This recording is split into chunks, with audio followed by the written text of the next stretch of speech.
क्या हमारे दर्शकों के लिए संस्कृत में आप बता सकते हैं आपके जीवन में क्या बदलाव आया है? संस्कृत भाषा न केवलं भाषा अपितु राष्ट्र रक्षिका धर्म रक्षिका संस्कृति रक्षिका यजनः संस्कृतं पठते तस्य जीवने अनुशासनम आयाति। मेरी जानकारी ये है कि आपने सिविल सर्विसेज का एग्जाम क्रैक किया और उसको कहीं पर कप्तान बन जाएंगे, IAFS हो जाएंगे तो आप विदेश चले जाएंगे, ये भी कभी जहन में था आपके?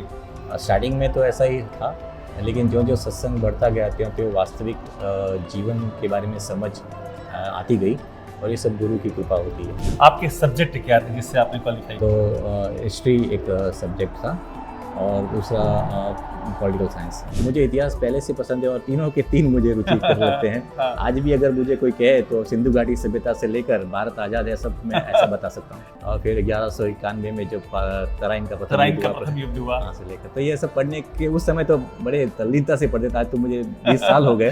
दुनिया में ऐसा नहीं होता कि कोई भी एक जैसे कोई भी भौतिक क्षेत्र में या किसी डिग्री को प्राप्त करने के बाद आपने सब कुछ पा लिया, ऐसा तो नहीं होता। क्योंकि कई IAS ऐसे हैं जिन्होंने IAS होने के बाद भी छोड़ दिया है।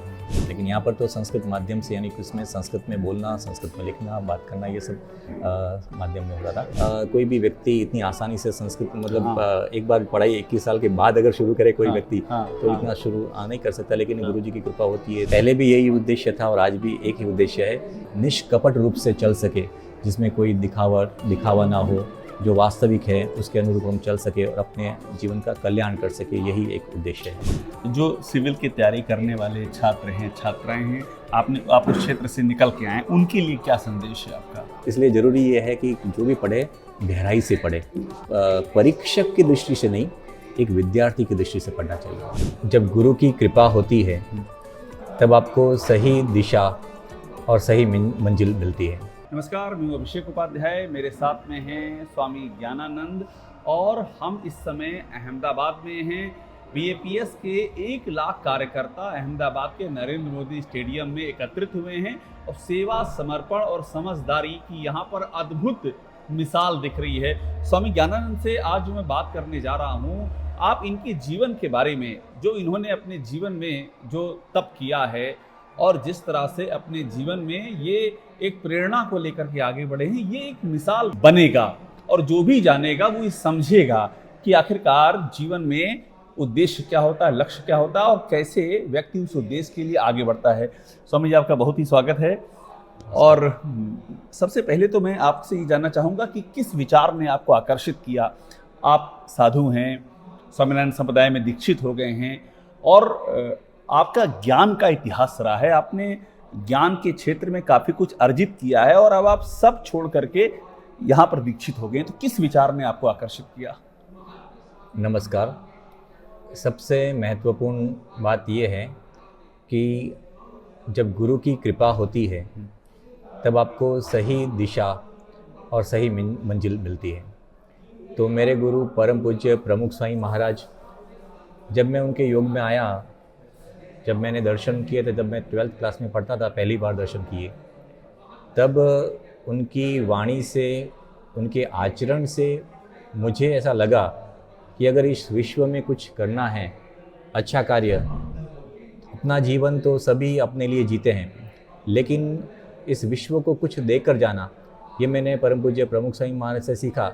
और जब जो प्राप्ति है, मुलाकात कब हुई थी आपकी और कहाँ पर हुई थी? आप इंटर पास कर चुके थे, आपने बताया। 12th पास कर चुके थे आप। उस समय सबसे पहली मुलाकात गुजरात में सारंगपुर नाम का एक स्थान है। सारंगपुर छोटा सा गांव है, लेकिन वहाँ पर संतों का प्रशिक्षण केंद्र भी है और परम पूज्य प्रमुख स्वामी महाराज वहाँ पर वर्ष में 2 बार जरूर रुकते थे, 1-1 महीने के लिए। तो उस समय हम दर्शन करने के लिए गए थे और मेरी पहली मुलाकात गुरु जी की वहाँ पर हुई थी। मुझे एक बात बताइए कि मुझे जो सबसे अधिक जिस बात को लेकर के मैं थोड़ा अचंभित भी हूँ, क्योंकि हम लोगों के लिए ये बड़ी बात है, आपकी जो क्वालिफिकेशन है, जो आपने पढ़ाई की, तैयारी की, मेरी जानकारी ये है कि आपने सिविल सर्विसेज का एग्ज़ाम क्रैक किया और उसके बाद आप इधर आ गए। जब आपने सिविल सर्विसेज का एग्ज़ाम आप तैयारी करते हो, उस समय आपके जहन में क्या था? बहुत कठिन परीक्षा मानी जाती है, हिंदुस्तान में सपना होता है विद्यार्थियों का कि वो सिविल परीक्षा क्रैक कर ले इस एग्ज़ाम को। आपके जहन में क्या था जब आप तैयारी कर रहे थे?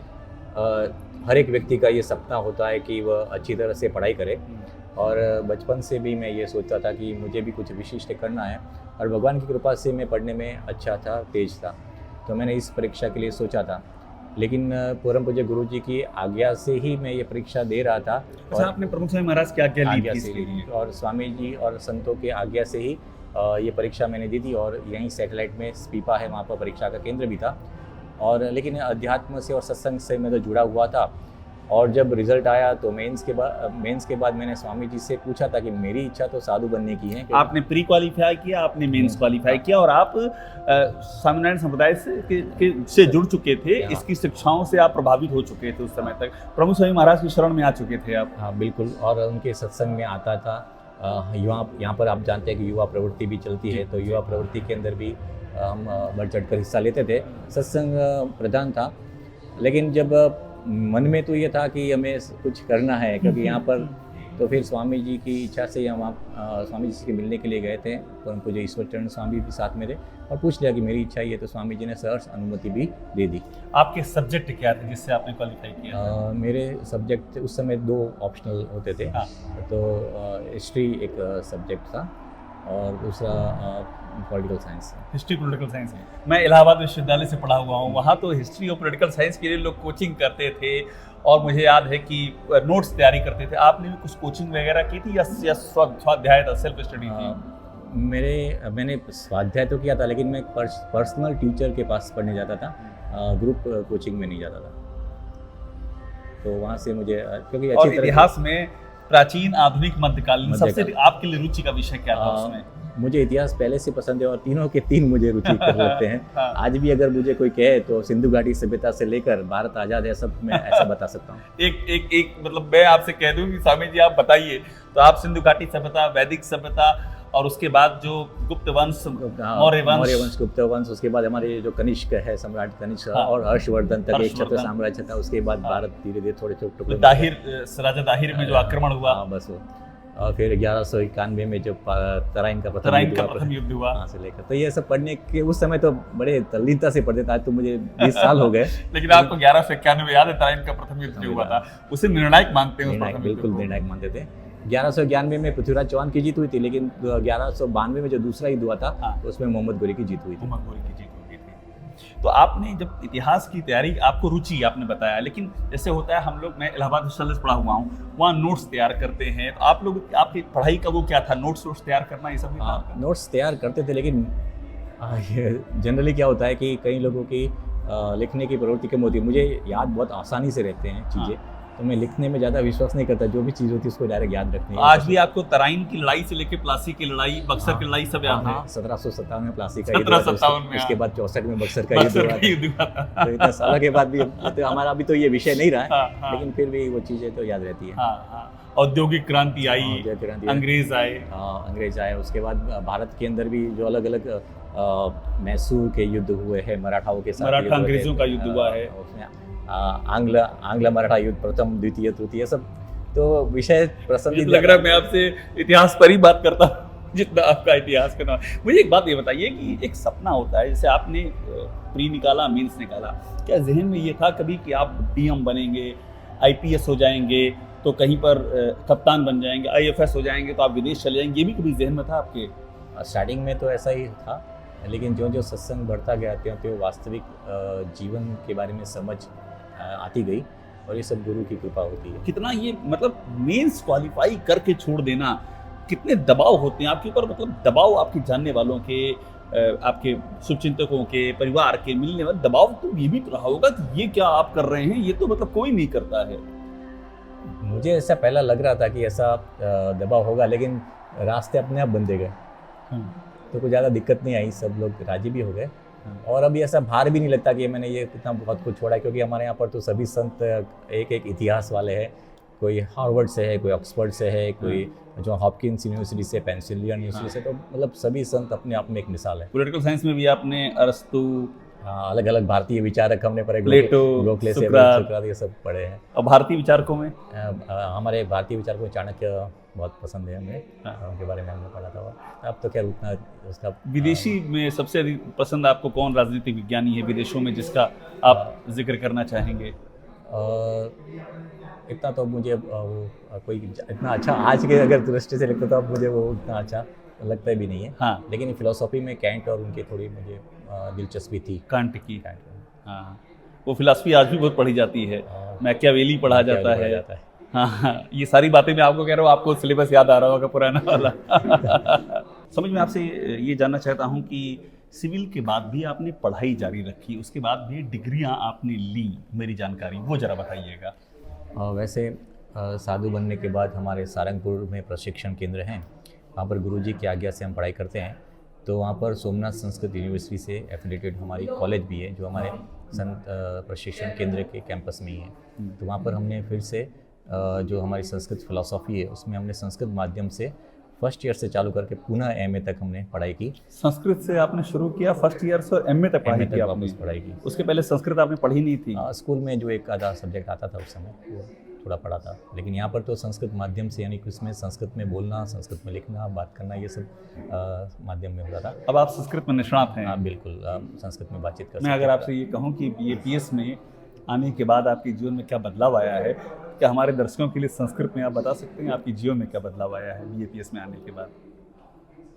संस्कृत भाषा न केवलं भाषा अपितु राष्ट्र रक्षिका, धर्म रक्षिका, संस्कृति रक्षिका।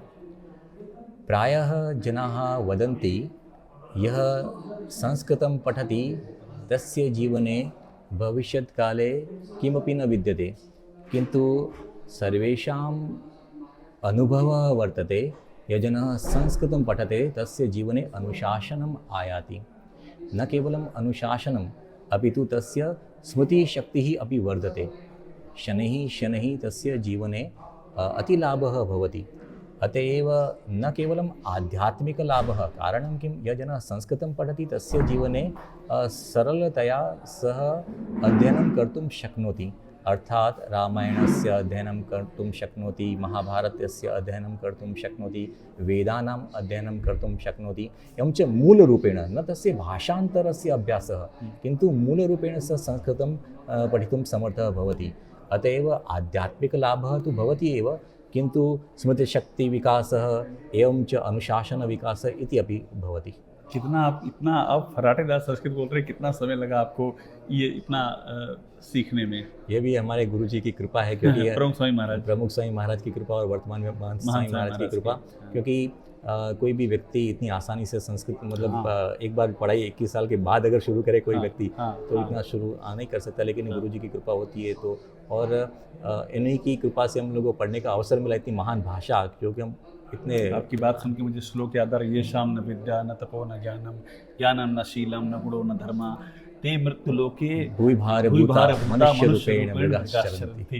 ये हम लोगों ने बचपन में याद किया था, और आप जो बात बता रहे हैं उससे वो समझ में आ रहा है। ये शाम न विद्या न तपो न ज्ञानम, विद्या नहीं है, ज्ञान नहीं है और शील नहीं है, तो फिर आप मनुष्य के रूप में पशु ही हैं।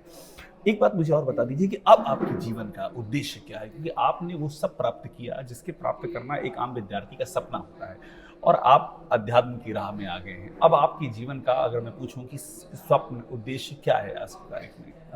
पहले भी यही उद्देश्य था और आज भी एक ही उद्देश्य है कि गुरु हरि महंत स्वामी महाराज को, पहले प्रमुख स्वामी महाराज को प्रसन्न करना उद्देश्य था, और अब हमारे जो गुरु जी महंत स्वामी महाराज उनको प्रसन्न करना, और वे जो हमें बताते हैं, जो मार्ग बताते हैं, उस पर से हम सही रूप से और निष्कपट रूप से चल सके, जिसमें कोई दिखावा ना हो, जो वास्तविक है उसके अनुरूप हम चल सके और अपने जीवन का कल्याण कर सके, यही एक उद्देश्य है। कभी भी आपके जहन में ये ख्याल नहीं आता, एक पल के लिए नहीं आता है कि आपने इतनी बड़ी परीक्षा छोड़ी, आपने वो करियर छोड़ा, कभी भी आपके जहन में बात नहीं आती है? वैसे देखा जाओ तो मैं पूर्ण आईएएस तो या आईपीएस तो बना ही नहीं था, बीच में मैंने छोड़ दिया था। हाँ, लेकिन आप तो उस अगर मुकाम पर थे जहाँ आपको इंटरव्यू फेस करना था, और आपको निकाल ही लेते जिस तरह से आपकी स्कोर्स और सब चीज़ें। हाँ, लेकिन फिर भी मुझे ऐसा लगता है कि दुनिया में ऐसा नहीं होता कि कोई भी एक, जैसे कोई भी भौतिक क्षेत्र में या किसी डिग्री को प्राप्त करने के बाद आपने सब कुछ पा लिया, ऐसा तो नहीं होता, क्योंकि कई आईएएस ऐसे हैं जिन्होंने आईएएस होने के बाद भी छोड़ दिया है।